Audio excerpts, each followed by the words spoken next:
20h sur Global Télévision. Bonsoir mesdames, messieurs et bienvenue. Au sommaire de cette édition, santé et hygiène des travailleurs, la Caisse de sécurité sociale a procédé ce mercredi au lancement de la 6e édition du prix des meilleurs comités d'hygiène et de la sécurité. Vous entendrez les explications de la directrice générale du travail et de l'action sociale, Ramatoulaye Nianfon, en début d'édition. Pendant le mois de Ramadan, les repas prennent une signification particulière. Les femmes ont tendance à sortir la grosse artillerie, une vaisselle toute neuve pour le dressage durant le mois béni. GTV s'est rendu au marché pour voir les nouveautés chez les vendeurs de vaisselle. Un reportage de Ndella Ndiaye à suivre dans un instant. Et puis à l'international, au Nigeria, 38 mineurs sont morts mercredi matin à la suite d'une explosion d'une mine de plomb dans l'état de Plateau, dans le centre du Nigeria, ont indiqué à l'AFP des sources locales. Voici le sommaire, mesdames et messieurs, les développements dans quelques instants.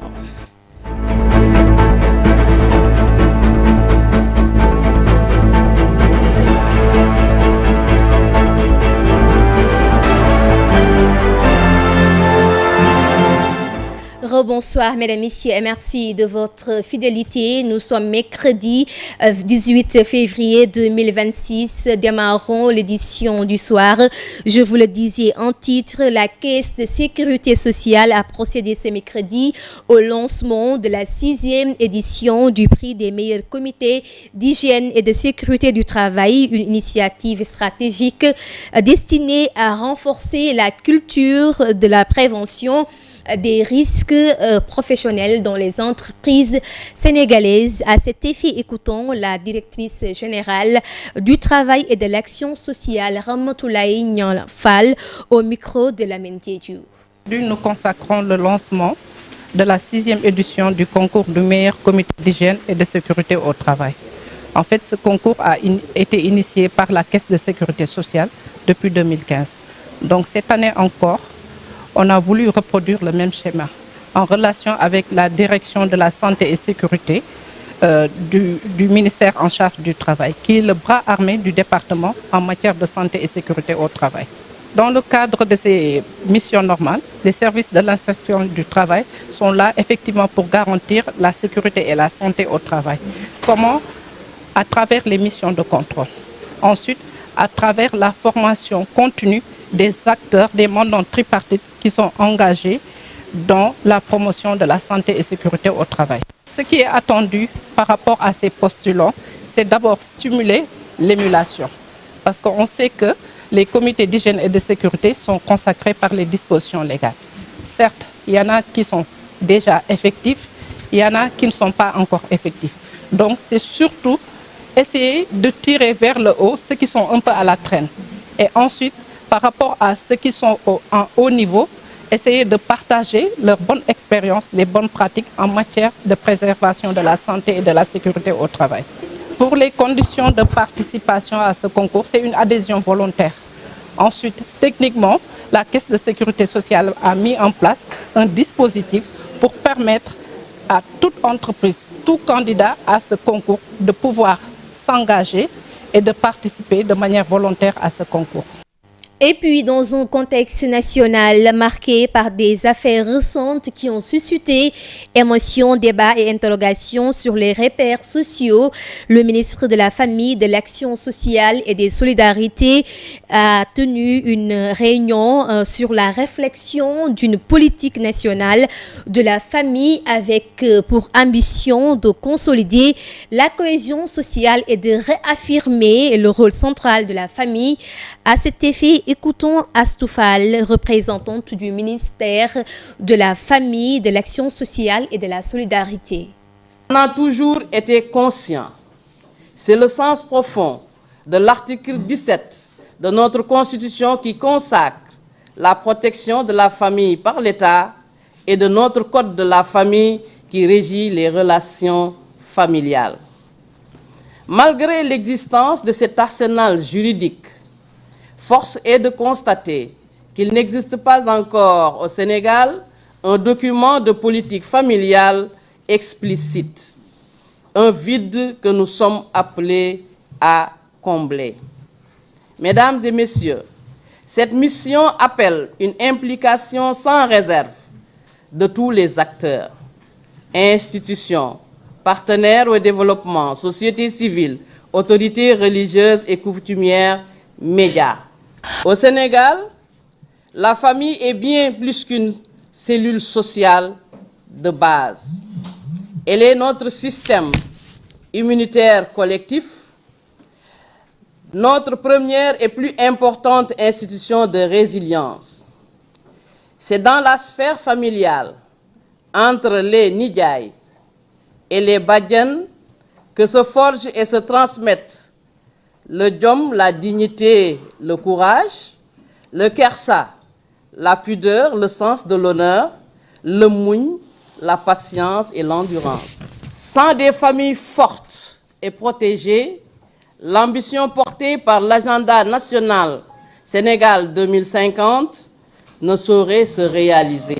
C'était un atelier organisé par le ministère de la Famille et puis dans le cadre de l'amélioration de l'accès aux soins de santé maternelle et infantile dans les pays d'Afrique de l'Ouest. Le projet Classroom to Care annonce avoir formé 200 enseignants en santé. Il a aussi permis d'assurer le renforcement institutionnel de 4 établissements ciblés dans les régions de Thiès, Kaolack, Saint-Louis et Kolda. Écoutons à ce propos les initiateurs. Donc plus de 200 enseignants ont été formés sur l'approche par compétences, sur l'utilisation effective du curriculum harmonisé, sur également la manipulation des équipements que nous avons mis à la disposition. Donc comment manipuler les équipements et également sur l'encadrement clinique, comment superviser les stages cliniques. Et également, je pense que le Sénégal a mis à jour les outils de stage clinique et cette formation a été également faite. Donc tout cela permet de renforcer l'acquisition des compétences cliniques par les apprenants, infirmiers et sages-femmes, et donc, comme le représentant du ministère l'a dit, d'améliorer fortement la qualité des soins au niveau de la population. Ce sont des apprenants qui sont très bien formés à travers un cadre d'abord administratif qui est normé, avec des écoles qui sont reconnues, accréditées, habilitées, des équipements avec des mannequins de simulation, des enseignants qui sont formés et naturellement des soins de qualité, parce que quand on apprend à faire les gestes techniques correctement, donc les soins sont des soins de qualité. C'est un projet qui est aligné au cadre référentiel des politiques publiques actuellement, l'agenda national qui parle de santé, de équité sociale et une santé de qualité, un capital humain de qualité autant pour moi, et la lettre de politique sectorielle aussi qui parle d'un système de santé performant et résilient. Naturellement, ce projet sera pérennisé et on va aller effectivement vers cette mise à l'échelle, d'autant plus que toutes les aptitudes ou les éléments nécessaires à cette mise à l'échelle est présent. Et le Sénégal franchit un nouveau cap dans sa stratégie de souveraineté alimentaire. Les ministres du Commerce et de l'Industrie, Serigne Gueye Diop, et de l'Agriculture, Mabouba Diagne, ont procédé mardi à Ngomen, commune de Keur Moussa, région de Thiès, à la pose de la première pierre d'une chambre froide géante. Selon les autorités, cette infrastructure constitue le premier jalon au programme plus large visant à réduire drastiquement les pertes post-récolte estimées entre 30 et 40% de la production nationale. Écoutons à ce propos le ministre Serigne Gueye Diop. Ce projet est l'expression d'une ambition nationale pour notre agriculture, pour nos producteurs et pour l'avenir du Sénégal. Je voulais aussi vous transmettre les salutations de son Excellence Ousmane Sonko, Premier ministre de la République du Sénégal. Les paysages de notre pays, riches et colorés, portent en eux le potentiel de nourrir nos familles, de soutenir notre économie, de rayonner au-delà de nos frontières. Et pourtant, trop souvent, nos récoltes se perdent, victimes de pertes post-récolte, de l'insuffisance d'installations de stockage adaptées. Cela doit cesser. Nous sommes là aujourd'hui pour siffler la fin de la récréation, pour faire en sorte que, dorénavant, aucune pomme de terre, aucun oignon ne pourrira maintenant au niveau de la zone des Niayes. C'est pour cette raison que nous sommes là. C'est pour cette raison que j'ai le plaisir d'annoncer le projet AgriCool. Qu'est-ce que ce projet AgriCool? C'est un réseau de stockage frigorifique sous atmosphère contrôlée, conçu pour préserver de façon instantanée 250 000 tonnes de production agricole, horticole, dont 200 000 tonnes d'oignons et 50 000 tonnes de pommes de terre. Mais en réalité, la capacité réelle est de 1 million de tonnes, parce que cette quantité de 250 000 tonnes, c'est une capacité instantanée qui va être consommée au cours des 12 prochains mois. Ce n'est pas simplement un projet d'infrastructure, mesdames et messieurs. C'est un engagement fort de notre gouvernement en faveur de notre souveraineté alimentaire. C'est un vecteur de progrès, d'innovation et de modernisation de notre secteur agricole et agroalimentaire. Serigne Gueye Diop, ensuite réuni ce mardi en conseil municipal pour la préparation de la célébration de l'indépendance, le maire de Thiès, Babacar Diop, a annoncé la tenue d'un forum populaire indépendance prévu ce samedi à l'hôtel de ville pour l'édile. Il s'agit d'inscrire la commémoration sous le signe de la participation des citoyens, du dialogue et de l'engagement patriotique. Je vous propose d'écouter le maire Babacar Diop. Le point donc était inscrit à l'ordre du jour. Et donc les préparatifs donc de la fête de l'indépendance nationale. Notre conseil, nous nous sommes appropriés l'événement et nous avons appelé à la mobilisation générale, à la mobilisation citoyenne de toutes les couches de la région et pour une très belle fête ici donc le 4 avril. Et notre conseil a décidé de commencer donc les activités dès cette semaine. Et c'est pourquoi nous avons décidé d'organiser un grand forum populaire Wadjal Indépendance ce samedi 21 février à l'hôtel de ville. Et donc nous y invitons tous les Thiessois, et tous les dignes fils de Thiès, tous les grands fils de Thiès. Nous voulons réunir à la fois les anciens ministres, les actuels ministres, les anciens députés, les actuels députés, les directeurs nationaux originaires de Thiès, toutes les sensibilités, le mouvement sportif thiessois, les maires, toutes les personnalités, les femmes, les jeunes, donc les élèves, les étudiants. Donc dans ce forum pour discuter, échanger, et qui sera un moment d'échange, de recueil, d'avis, de propositions, mais aussi de doléances. Et à la fin du forum, un document sera élaboré et soumis à l'autorité, soumis au président de la République du Sénégal, Bassirou Diomaye Diakhar Faye. Et pour le reportage du jour, je vous le disais en titre, mesdames et messieurs, pendant le mois de Ramadan, les repas prennent une signification particulière. La rupture du jeûne, appelé iftar, est un moment sacré où les familles se réunissent pour partager des plats spéciaux. La vaisselle, souvent ornée de motifs artistiques, ajoute une touche d'authenticité à ces moments précieux. GTV s'est rendu au marché pour voir les nouveautés chez les vendeurs de vaisselle et les ustensiles de cuisine les plus utilisés par la clientèle. C'est un reportage de Ndella Ndiaye. Période de Ramadan, les vaisselles inondent le marché sénégalais, surtout au marché HLM de Dakar. À l'entrée du marché, les tables comme les bâches sont remplies de vaisselle de diverses variétés. Les clients font le tour pour faire le choix. Sincèrement, à ce moment-là, notre vente est florissante. On se frotte bien les mains parce que les clients viennent normalement.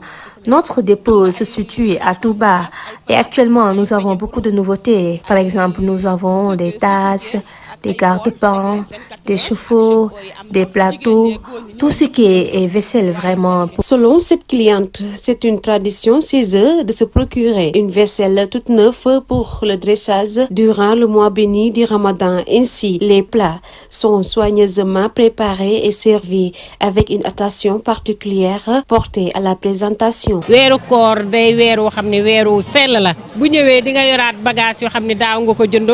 C'est vrai que nous avons déjà du matériel, mais vraiment, nous avons envie de renouveler chaque mois de Ramadan. C'est pour embellir, bien tresser et faire plaisir à la famille. Moi, je suis là pour acheter, par exemple, du chauffe-eau, des plateaux et tout ce qui est vaisselle pour juste bien tresser. C'est vraiment pour faire plaisir à la famille, comme je l'avais dit tout à l'heure. C'est pour ça. Ce vendeur est revenu sur le prix de ces différents articles exposés. Il y en a pour toutes les bourses.